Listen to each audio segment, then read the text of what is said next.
If you're watching this video, you're already a step ahead. My name is Launa from LaunaTutors. I go to 97 ATAR. I'm a VCE English tutor and I've tutored over 100 students. So I'm here to help you today. First of all, congratulations on joining my 2025 Year 12 cohort. So welcome.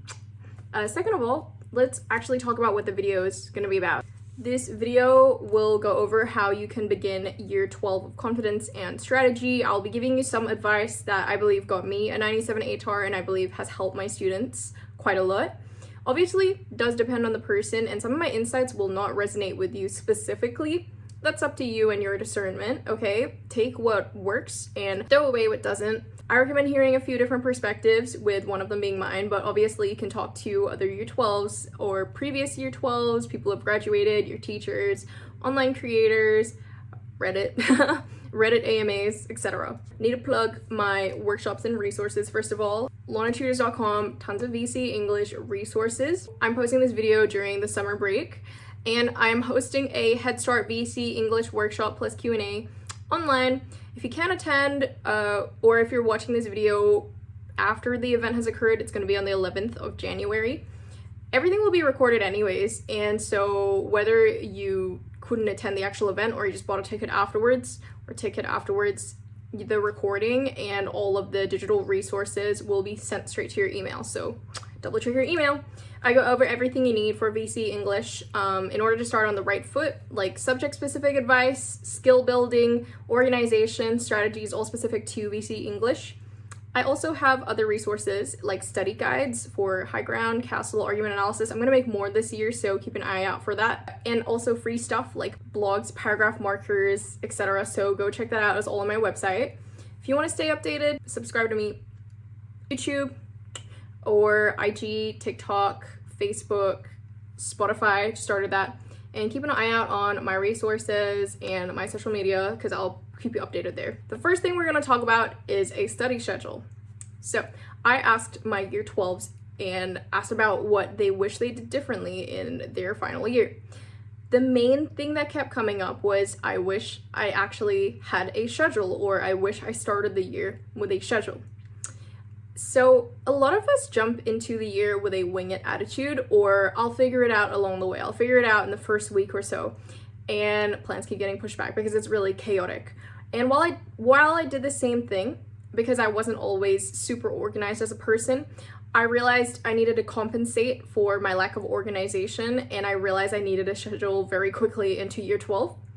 The thing is that most of us don't work like clockwork. I've met people who just get up at 7 a.m., they work out, they meditate, they eat oats, they cook breakfast, organize their lunch, go to school, go to work, whatever, eat something for like they work like clockwork, and they don't necessarily need a schedule to tell them that. Most of us are not built like that. And so we need to reel it in. It, by the way, not a negative thing. Most of us don't work like clockwork. There's nothing wrong with that. But because of the type of world we live in, because of how VC is in juggling 6 subjects, 5 subjects, you need a schedule. Schedules, do they guarantee an A+? No, but they will guarantee that you feel more prepared. I'm gonna give you a little example. When you leave the house, what do you ask yourself? Phone, wallet, and keys. Phone, wallet, keys.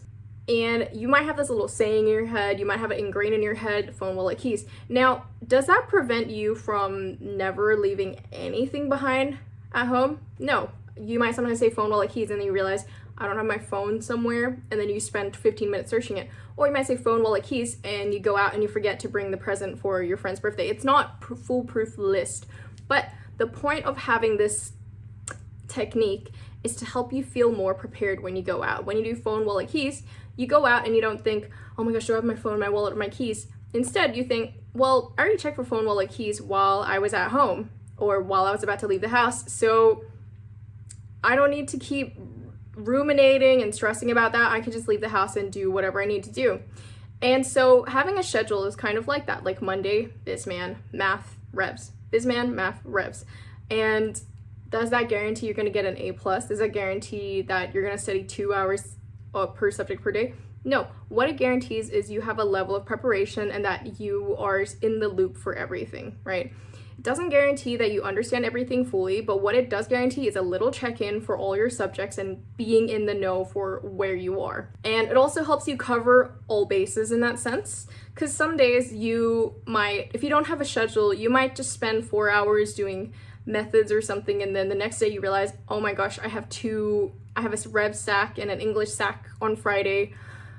Gosh, you know? So having a schedule or a type of organization plan is going to, the second component, it's gonna let you not feel like things are sneaking up on you. Totally speaking, I've heard a lot of students say things like, I just realized I have a SAC in 2 weeks, or I have a SAC in a few days. I didn't even realize it crept up on me because I was looking at other SACs, and now I'm stressed and I'm underprepared.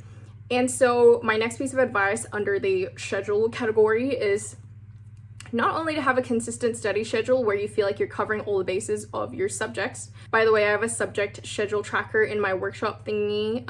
It's included in the digital resources. But also ask your teacher all your SAC dates, every single one of them, and map it out, write it out, put it on a document, put it on an Excel sheet. A lot of students, they just wing it, and while I get the mentality of winging it, you're gonna feel so much better actually having all the dates out. It might feel a little bit stressful at first, but overall it's gonna help you feel more prepared in the long run. So on your first day or your first week or whenever you can, you ask the teacher when is the date of the SAC, and if they can't give you a date, then the week of the SAC. And my last point is visuals, visuals, visuals. A lot of us, myself included, I don't remember things easily. I maybe spend too much time on social media. You probably do too. Your friend probably does, your teacher probably does, but a lot of us need visual reminders of things. And so what I recommend is printing out your study schedule and sticking it on your wall or making it your phone background, just so you have that visual reminder, hey, these are the 3 things you need to check off today, right? Because sometimes you create a schedule and it's buried in your notes app and you never see it again, and what was the point of that? I also recommend, same thing for your SACs, print the master sheet of your SAC dates out. And I also recommend checking it in your calendar or Google Calendar. I think there's something that I do with my uni assessments and exams, which is a week before a particular assessment, I'll set a reminder and say this assessment is due in 7 days. And that actually helps me to have a week in advance to prepare. I get reminded, oh, I have a week left. Let me actually prioritize this in my studies. I recommend, again, print it out. And if you have a calendar, if you have like a monthly calendar or a year calendar, I recommend also writing out all the SAC dates on there and highlighting it, just so, again, you have another visual reminder. I think year 12, be prepared for printing a lot of things out and sticking it on your wall, but make sure that the sticky tape doesn't peel off the paint. Organization, it won't guarantee an A+, it will make it more likely, it'll help you prepare, it'll help you feel more prepared, and when you feel more prepared, you feel less stressed, because a lot of year 12s fumble at the finish line. Why is that? One of the biggest reasons is burnout, which I'll talk about later, but another reason is they simply don't feel prepared enough. They get to October and they think, I haven't done enough preparation, or I actually feel super underprepared in these 2 subjects or in this particular unit. So use your schedules. My next point is to plug your weaknesses. In year 12, in life, in fact, you will have things that you're naturally good at and things that you're simply not. Don't waste your time by attempting to turn that A+ into an A++. I have 2 principles for you. Maintain what you're good at and focus on your weaknesses, or plug your weaknesses. They're like leaks in a sink or leaks in a pipe that need to be plugged. When you're maintaining what you're good at, you don't need to study a million hours to maintain something you're good at. It's a lot less study required in that sense.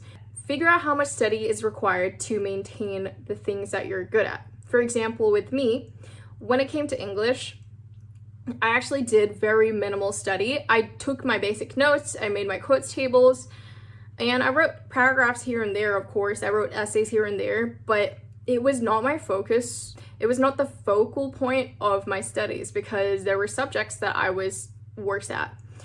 And that brings me to my next point, focus on your weaknesses, plug your weaknesses. You can view exams in 2 ways. 1 is gaining marks, but 2 is losing marks. And that's why I say you need to plug your weaknesses. They're like leaks in the pipe and it's leaking out all your beautiful marks. In further, or now you call it general mathematics, my teacher actually encouraged us to have a mistake book. So what this was is a little paperback book. I don't know if yours needs to be paperback, but we would categorize the type of mistake we'd make, and then we'd tally how many of those mistakes we made in a chapter of an exercise or a SAC or a practice SAC.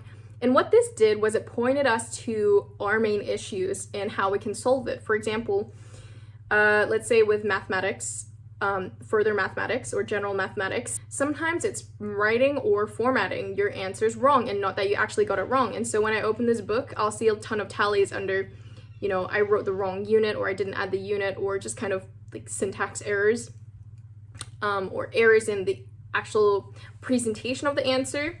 And so what that points me to do is to, every time writing down an answer, to specifically go and think, did I add the units? Or look back at the question and ask myself, did I add the right units? Did I put in the right decimal places?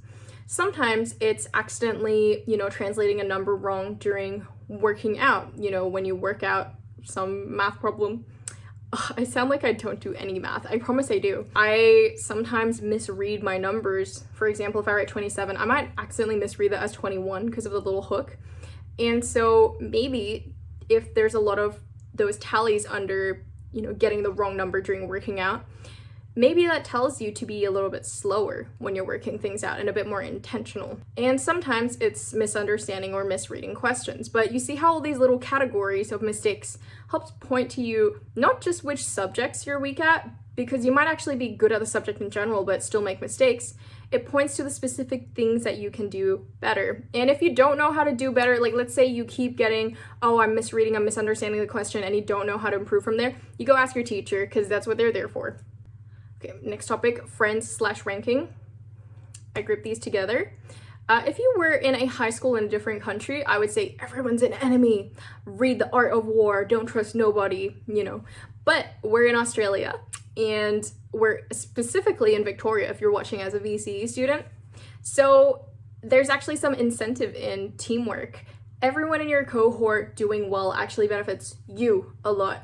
And so if you're going to be competitive with other schools, not within your classroom, because ranking is a little bit complicated. I explained this in my Head Start workshop, by the way.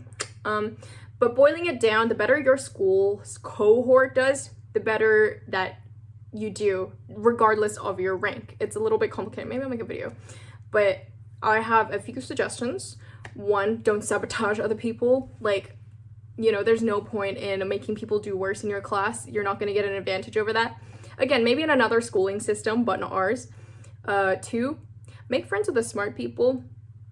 I really benefited from watching how the smart people in per subject or in each subject operated. I had a friend who I sat next to in math who was a lot better at math than me, and she would explain certain concepts to me and explain how she studied, and I incorporated that in a lot of my studies, and I turned out to do actually quite well in math. Even though it was not something I would say I'm naturally the best at. Vice versa, I taught a few people how to do English. I remember an hour before the VCE English exam, or the day before, I was sitting with a friend and I was explaining to him how to break down a prompt and how to organize 3 arguments, and that he told me afterwards that really benefited him. And the thing is, I'm naturally good at English. My friend's naturally good at math. I have another friend who's naturally good at BizMan. Everyone's good at something different, and you need to use that to your advantage. So make smart friends, or make friends who are motivated, who want to keep you studying as well. Number 3, study groups, discussion groups, sharing resources. Having not just a friend who's smart, but also a little group in your class can motivate you a lot. I liked English because I had a few friends in the back that I sat with and would discuss things with. I liked BizMan because I had a friend I'd sit next to, and we would do work together and share notes and help each other with certain questions. And I liked math too for the same reason. But I performed much better in classes where I had a little group of people to discuss things with. I think discussing is another way of studying/learning. And like, I think when we think about studying, it's a very traditional route of open a book, do some questions, write an essay, give it to the teacher. But another way to learn that is effective is to study with a little group and discuss things. We learn things very fast through conversation, and we learn things very fast when interpreting it in different ways. So hearing the words or the concepts come out of someone else's mouth that maybe is a friend, fellow student, can actually help you retain the information much better. So yeah, especially for English, a subject like English, you want different perspectives. Different perspectives are going to help you have different ways to answer different prompts. different. My next point is understanding subjects, or more specifically, understanding your subjects. All subjects are different. You need different things to succeed in each subject. I'm a VCE English tutor. I doubt you're gonna come to me for chemistry advice, except for my advice to drop it. I'm just kidding. You need it as a prereq for some things, so don't. Unless you're doing something that doesn't require chem, then I'm like, why are you doing that? But yeah, my advice might be helpful in building your approach to year 12 and doing well in year 12 and subjects in a holistic, like, oh, study hard way. But I'm not going to be able to help you on very specific things like chem, for example. I'll give you another example. So with general and methods, there is a phenomenon that methods students actually do worse in general when they take both the subjects, despite general being the easier subject. Why is that? It's because it's actually quite different, despite both being in the category of math. Methods is a bit more theoretical, and as long as you get the answer right, you get the mark. Whereas general is more financial math and a bit more meticulous with how you answer the question, regardless of if you're technically right or not.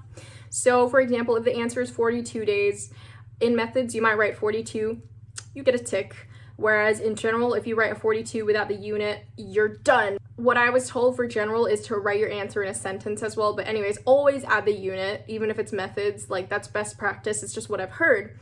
But the way things are subject to subject and the way things are marked, the way things are taught, they're all different, even in the same category of subjects like humanities, business subjects, math subjects. English is taught differently from revolutions. Legal is taught differently from accounting. And so you want subject-specific advice. My advice to your subject-specific advice is to talk to previous year 12s.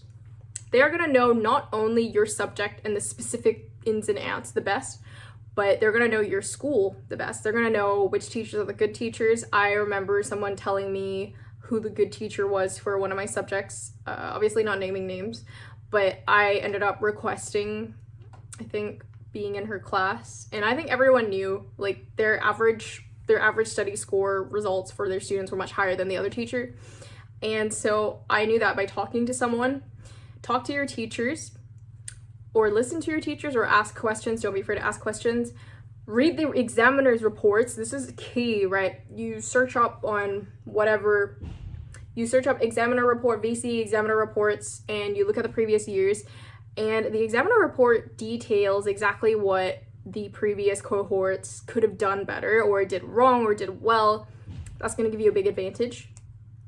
And also just consume content about it. I have tons of VCE English content, but other people online will give you advice on different subjects like bio, chem, revolutions. Follow me for VCE English content. My next point, teachers are your friends sometimes, and criticism can be very good sometimes. And I add this sometimes caveat because sometimes your teacher like specifically doesn't like you, or they have a very specific way of doing things. Again, it's up to your own discernment, because there are some schools where the teacher is not the best. In my general experience, I love teacher feedback. I love talking to teachers. In uni, I love staying in contact with my professors whose subjects I really enjoyed.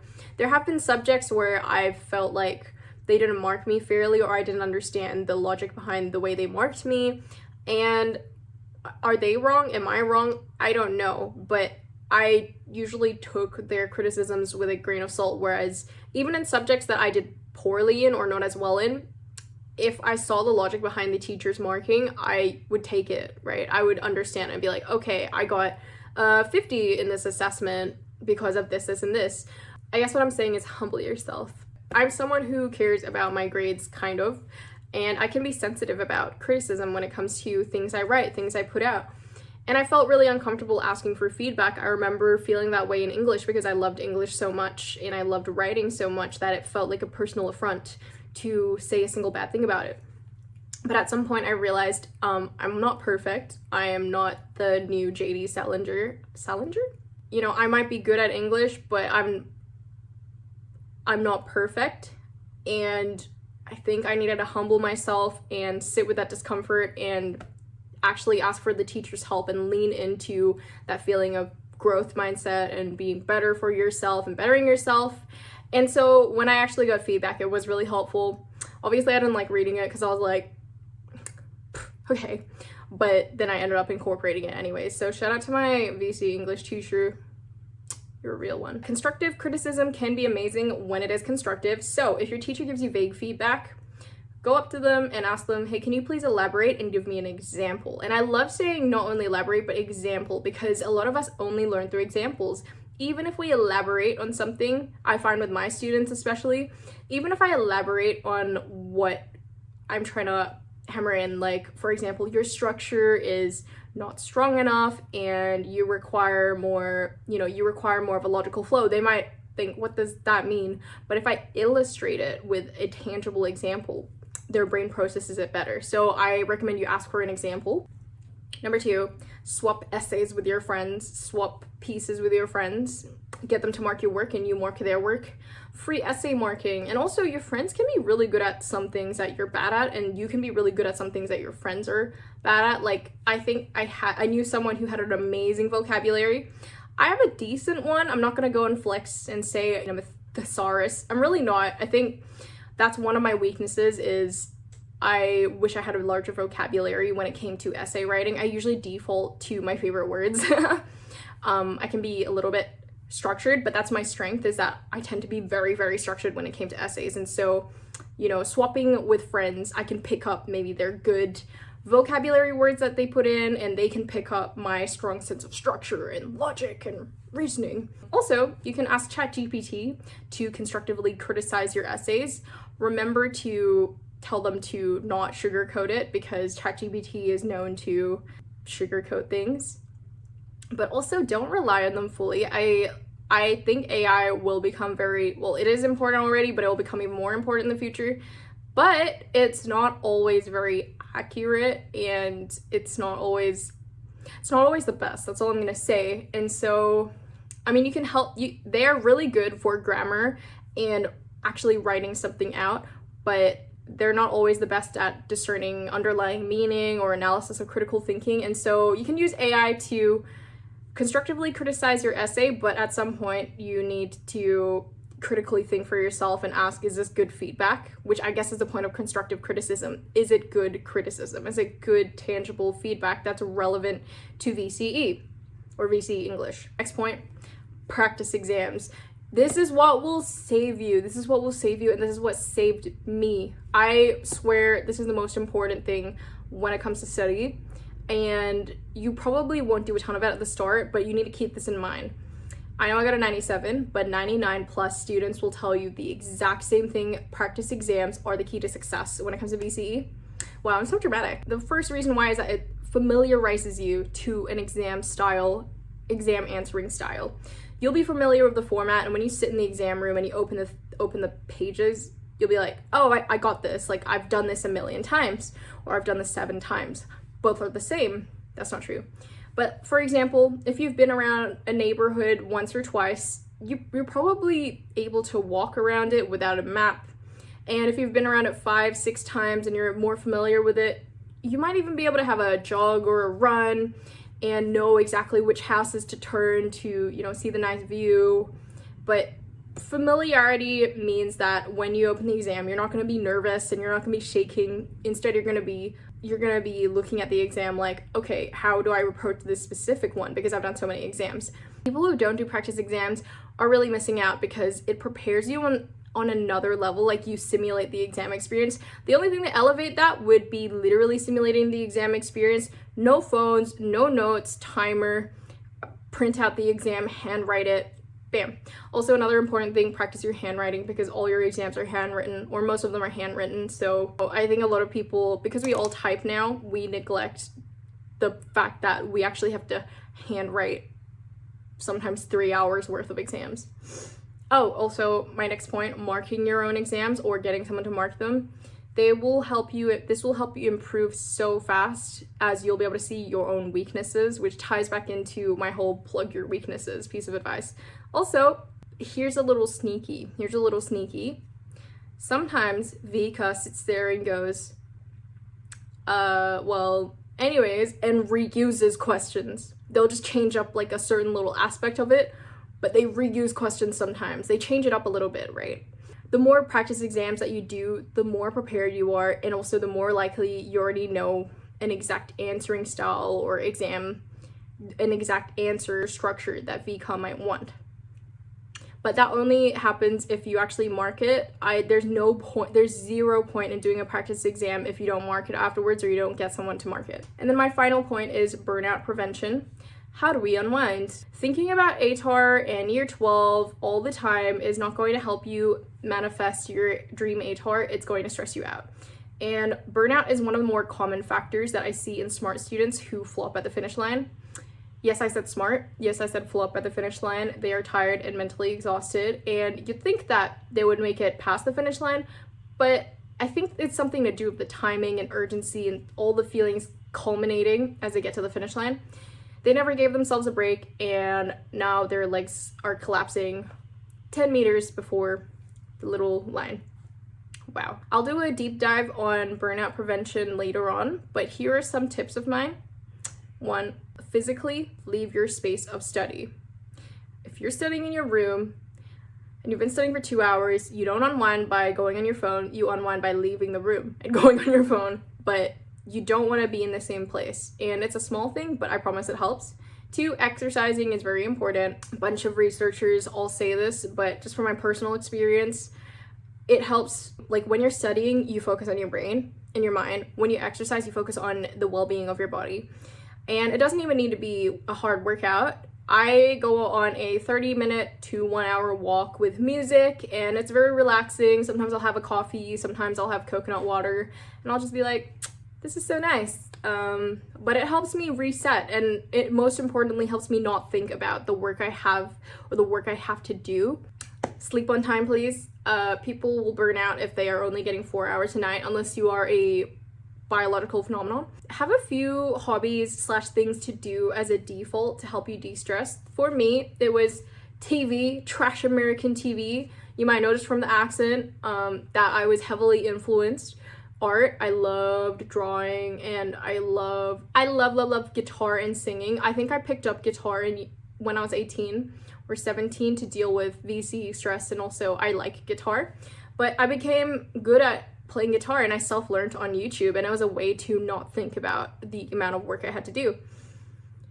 Also, set times for yourself where you have a break. Set times of the day where you're not doing anything school related. Even if it's like lunchtime at school, maybe you're at school and you sit down and you think, okay, I'm not going to study at lunch, I'm going to go talk to my friends or walk around the oval.